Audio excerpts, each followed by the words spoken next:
E esse é um dos pontos, um dos aspectos importantes aqui. Para além da falta de sensibilidade, um juiz falar sobre experiências próprias dele durante uma audiência é no mínimo descabido, para além da falta de sensibilidade. Só que isso tem um efeito muito perverso, que são mulheres já muito fragilizadas, sensibilizadas, que certamente demoraram um tempo para fazer essas denúncias, que demoraram um tempo para entender o que tinha acontecido, para irem lá denunciar, para darem esse passo da denúncia, que é difícil muitas vezes. E a gente fala tanto da importância de ambientes acolhedores, né, para as denúncias, e quando vê um juiz tratar dessa maneira, falando da mulher dessa forma, a gente entende porque duas mulheres recuaram, por exemplo, de seguir com a denúncia, de seguir com o seu depoimento.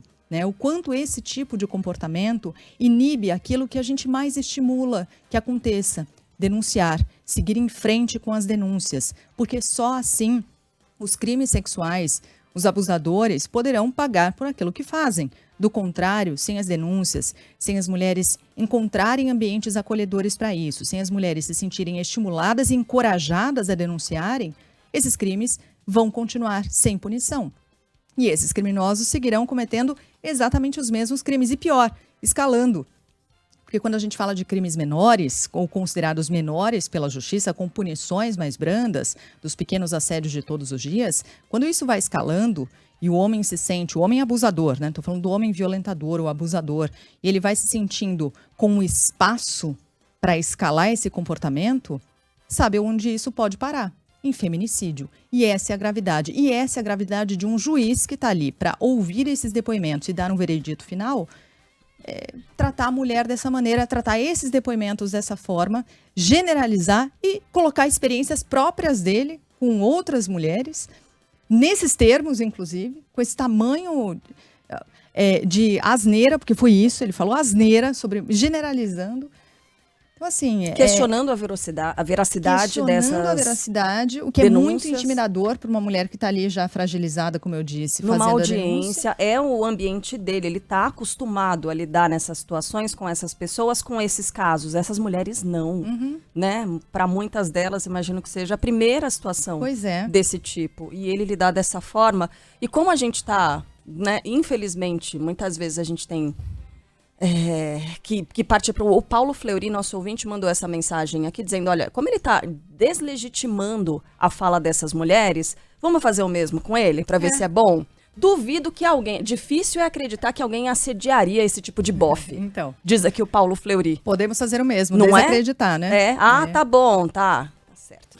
Bom, tem nova audiência marcada, né, para fevereiro do ano que vem. Os episódios anedóticos ocorridos na vida dele. Exato. Pouco importam. Pouco importam.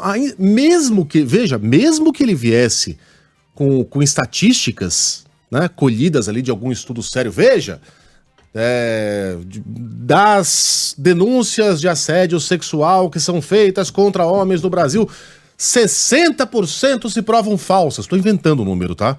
Mas mesmo que ele viesse com essa estatística durante uma sessão, ela seria irrelevante.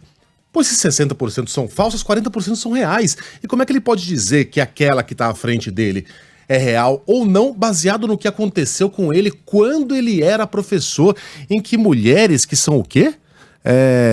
Como é que elas são? Bicho da língua grande, que chuta as partes baixas, tem mão pesada, vão lá e se esfregavam nele. Também duvido e eu dó. E vem com esse papo de que eu respeito as mulheres porque sou filho de uma mulher e quem não é?